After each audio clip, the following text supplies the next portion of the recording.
Shocking. Evil mother-in-law secretly sells daughter's inherited house, pockets $25,000 deposit, then disappears. Emily just lost her father, leaving behind only a cottage full of precious memories. But her mother-in-law, Dorothy, has been secretly finding buyers. Colorado LLC and due electing a $25,000 deposit and scheduling the contract signing at the notary office, all without telling Emily. Her spineless husband, Jack, always OBS his mother, leaving Emily to face this horrific betrayal alone. Will Emily stop this outrageous fraud in time? Can the young couple who paid the deposit get their money back? And what will happen when the truth explodes at the notary office? Emily felt a slight chill, even though the country house was quite warm. The sun lazily filtered through the curtains, casting whimsical shadows on the log walls. This cottage, it was all that remained from her father. Memories of summer days spent here, his stories, the scent of freshly mowed grass, and smoke from the grill overwhelmed her. Now this place belonged to her, and the thought both warmed and troubled her. Her father hadn't left her much, but this cottage was priceless. Not in monetary terms, of course, but more like an island of peace in the stormy sea of her life. Emily worked as an accountant in a small firm. Life was predictable and, honestly, a bit dull.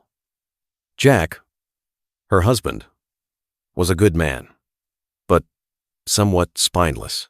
He always tried to avoid conflicts, which often led him to simply agree with his mother, Dorothy Brooks. And there was Dorothy Brooks. This woman knew how to create tension, even in the most relaxed setting. Right after the funeral, as soon as Emily had somewhat recovered, her mother-in-law began subtly but persistently inquiring about the cottage. "Well, Emily dear, how's your inheritance?" she asked once over tea, with a look as if it were some trifle, not a house full of memories. Emily stayed silent then, not wanting to argue.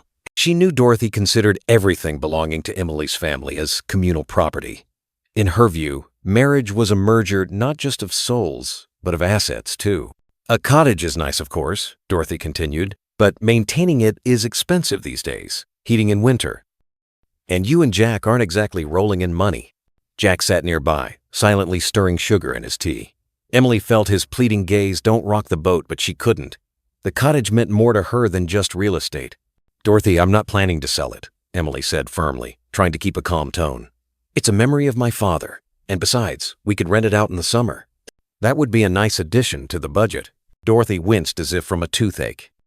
"Renting isn't the best idea. It needs repairs. And who would want to live in an old house?" "We'll do the repairs," Emily replied. "Gradually. This is my home, and I'll decide what to do with it." That evening, the conversation ended in nothing. Dorothy demonstratively took offense and went to her room, slamming the door. Jack, as always, tried to smooth things over, but Emily was adamant. She felt that if she gave in now, she'd lose not just the cottage, but a part of herself. Several weeks passed. Dorothy acted pointedly cold, avoiding Emily and speaking to her through gritted teeth. Jack shuttled between the two fires, trying to please both women, but only worsening the situation. One evening, when Jack was late at work, Emily accidentally overheard Dorothy's phone conversation. "Yes, I'm sure everything will be fine. Jack is under my control. Emily won't go anywhere either. The money? Of course. I'm expecting the deposit tomorrow. Notary, Monday at 10 a.m. "Excellent," agreed. Emily went cold. She immediately understood what it was about. Dorothy had decided to sell the cottage behind her back, using Jack's softness and her own reluctance to engage in open conflict. Outrage and anger flooded her. How could she do this? Betray her trust? Trample her feelings? All night, Emily didn't sleep a wink. She mulled over possible actions. Cause a scene. Try talking to Jack, but she knew it was useless. Dorothy was skilled at manipulating people, and Jack was her main victim. Dorothy was triumphant. The plan was ripening like a juicy apple, ready to fall into her hands. She found buyers, a young couple, Lisa and Mark, enchanted by the cottage's view, its quiet, and proximity to nature. Dorothy saw herself as a benefactor, solving their housing issue while ridding the family of a useless asset. Yes, a wonderful place," she cooed to Lisa on the phone, while Jack fiddled with his papers in the next room, looking guilty. perfect for a young family. Fresh air, apple trees. Your kids will be happy. Lisa, judging by her voice, already saw herself as the owner of this paradise. We fell in love with the cottage at first sight. When can we see the documents? Oh, that's all formalities, Dorothy replied carelessly. My son is the owner. He's a hard-working man, but I'll handle everything. I'm his mother. After all, everything for the family. She scheduled a meeting with them the next day, assuring that all documents would be ready. The meeting took place in a small cafe near the cottage. Lisa and Mark arrived with sparkling eyes. Dorothy, dressed in her best suit, radiated confidence. So, she began, pouring tea into cups. I understand you're seriously interested. Lisa nodded. Yes, very. We're ready to make a deposit. Dorothy smiled slyly. Wonderful. As a sign of serious intentions, a deposit would be very appropriate. 100,000 rubles should suffice. Mark hesitated a bit. 100,000 is quite a sum. Oh, come on, young people. Dorothy made a surprised face. For such a cottage, it's a drop in the ocean. But it guarantees you'll get it. Others are interested too, you know. Lisa nudged Mark with her elbow. Don't worry, Mark, we decided. Mark sighed and pulled a stack of bills from his bag. Dorothy accepted the money with a satisfied smile, carefully counted it, and hid it in her large purse. There we go, she said. Monday at 10 a.m., we meet at the notary. We'll sign all the necessary papers, and the cottage is yours. Back home, Dorothy called Emily. Her voice sounded sweet as molasses, but steel lurked beneath the sweetness. Emily, dear, she sang. Monday at 10 a.m., be a good girl and come to the notary. Need to sign some papers. Nothing complicated, just a formality. Jack will be there too. Emily, sitting at the kitchen table sorting inheritance papers, went cold. She immediately realized what had happened. Deposit. Buyers. Notary. Dorothy had decided to act for sure, leaving her no chance. What papers, Dorothy? Emily asked calmly, trying not to show her agitation. Well, how else, dear? Dorothy feigned surprise. Papers for selling the cottage. We decided it's the best option for everyone. No need to be stubborn. You understand I'm doing this for the family's good. Emily felt anger boiling inside her. How dare she decide for her, dispose of her property as her own? But she held back. Now wasn't the time for hysterics. Now she needed to act. I'll think about it, she replied evenly. We'll see on Monday. Dorothy snorted. Think about it, she says. What's there to think? Everything's decided. Just come and sign. Don't make us wait. Emily hung up, her hands trembling. She looked at her father's photo on the table. His kind eyes seemed to encourage her. I won't let her do this, Dad, she whispered. I'll protect your cottage.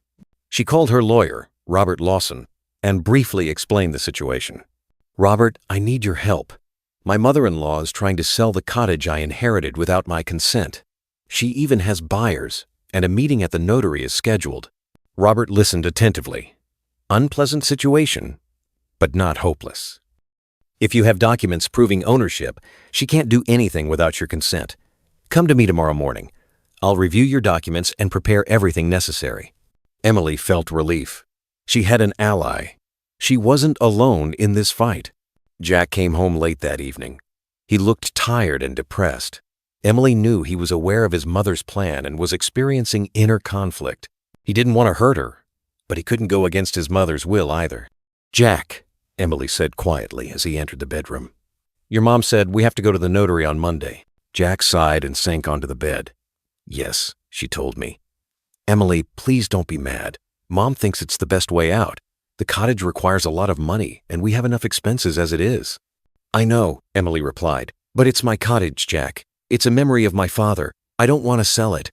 Jack lowered his head. I understand, but Mom insists so much. You know how she is. Yes, I know, Emily said bitterly.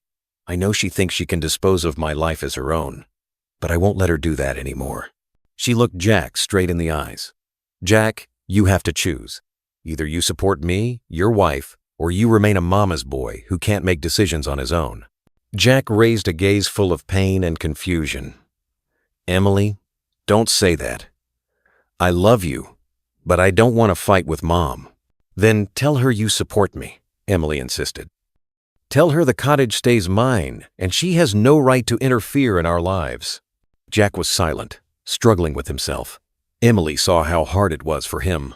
She understood he was used to obeying his mother, that he feared her wrath, but she also knew that if he didn't make a choice now, their marriage was doomed. I'll try," Jack finally said, forcing out the words. "I'll talk to her." Emily sighed. "Try, Jack, but remember, our future depends on your decision." She turned away and lay down on the bed, feeling exhausted and drained. The fight for her independence turned out much harder than she expected, but she wasn't going to give up. She would fight to the end for herself, for her father, for her love. All night, Emily couldn't sleep. She tossed in bed, going over all possible scenarios in her head. What would Dorothy say when she learned she wasn't selling the cottage? How would the buyers react when they realized they'd been deceived? And most importantly, could Jack stand up to his mother and support her? Her father's face stood before her eyes, his kind smile, his words that she must be strong and independent, and she knew she had to live up to his hopes. She had to prove to Dorothy that she wasn't a weak, spineless woman who could be manipulated. She had to defend her right to happiness and independence. When morning came, Emily got out of bed with firm resolve. She would go to the notary, she would meet Dorothy, and she would show her she wasn't surrendering. She would fight for her life, for her love, for her cottage, and she would win. Dorothy arrived at the notary with a beaming smile of a victor. Lisa and Mark, the young couple, followed, shifting nervously. They already imagined summer evenings on the porch, barbecues, and the quiet missing from their city apartment. Dorothy assured them all formalities were just a waste of time. She, supposedly, was an experienced woman who would handle everything.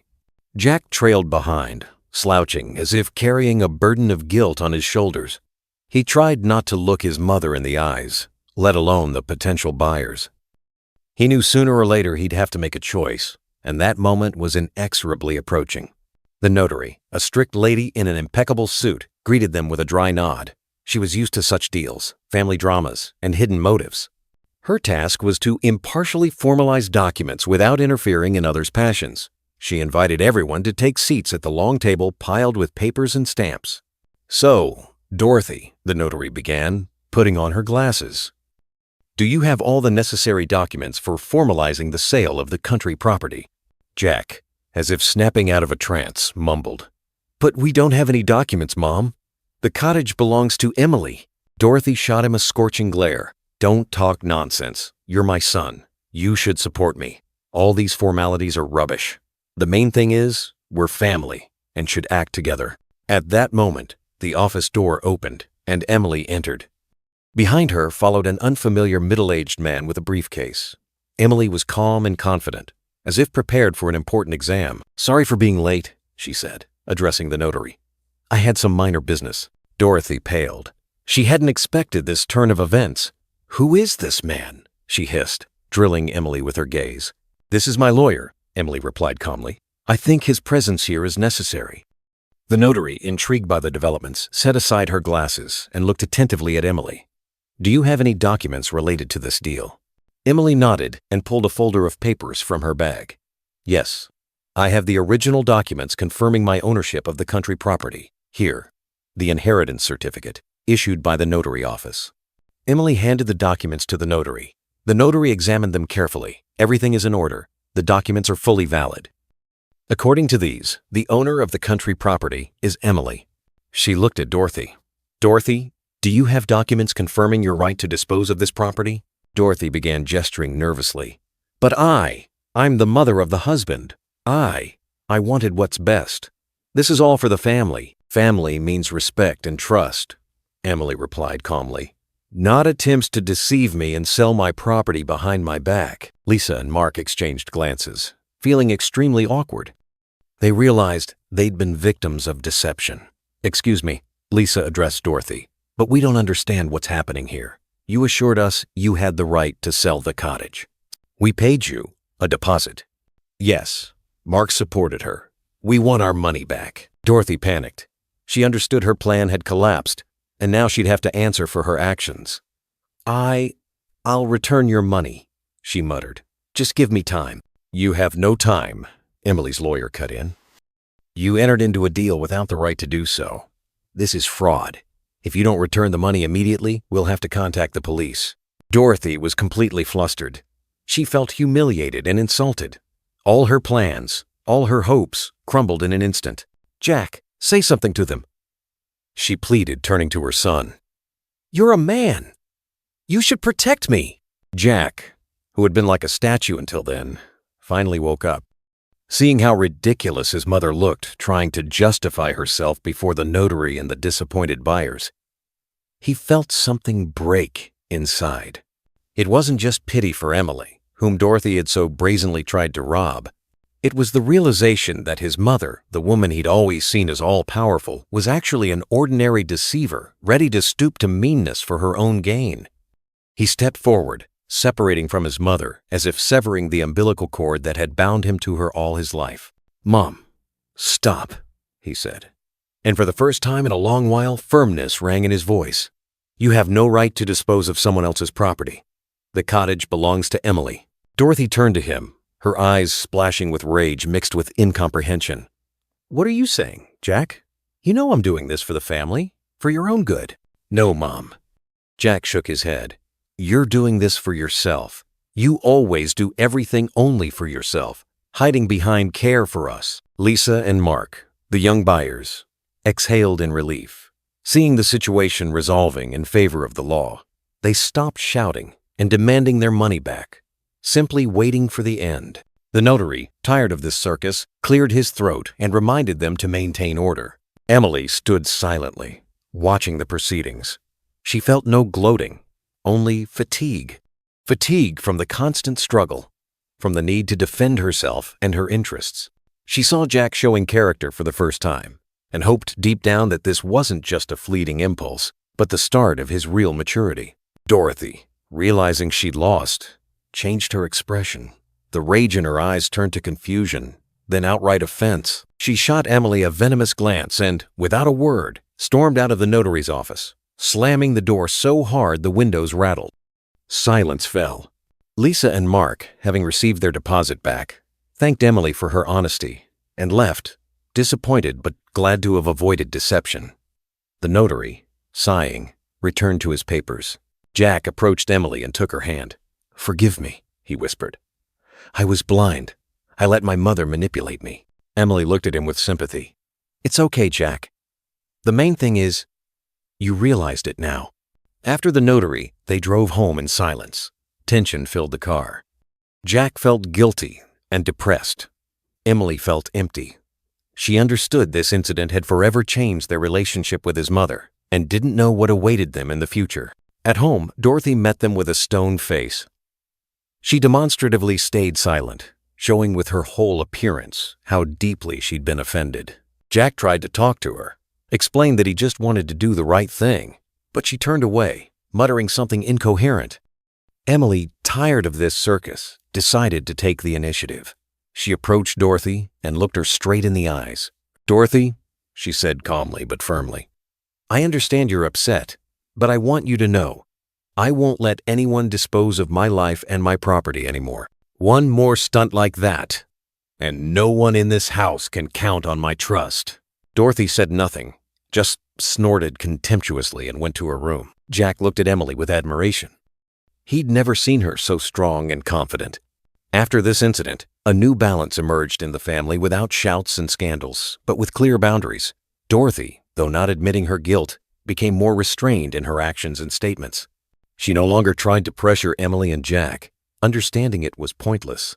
Emily decided to handle the cottage her way. She didn't sell it or rent it out.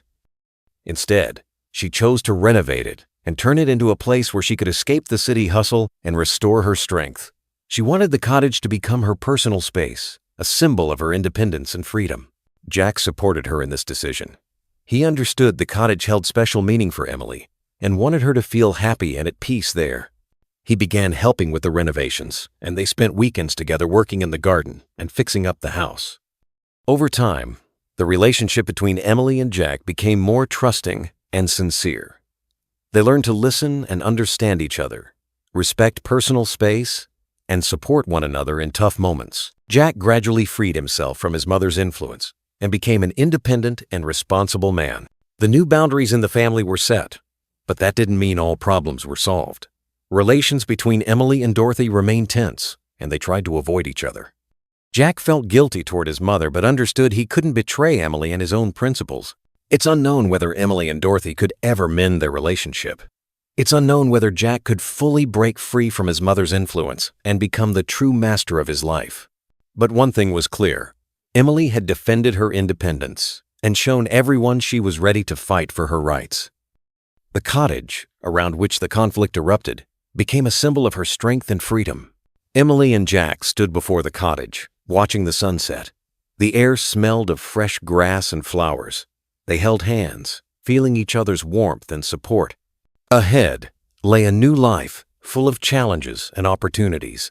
They were ready to meet it together, hand in hand, building their own future based on love, respect, and independence.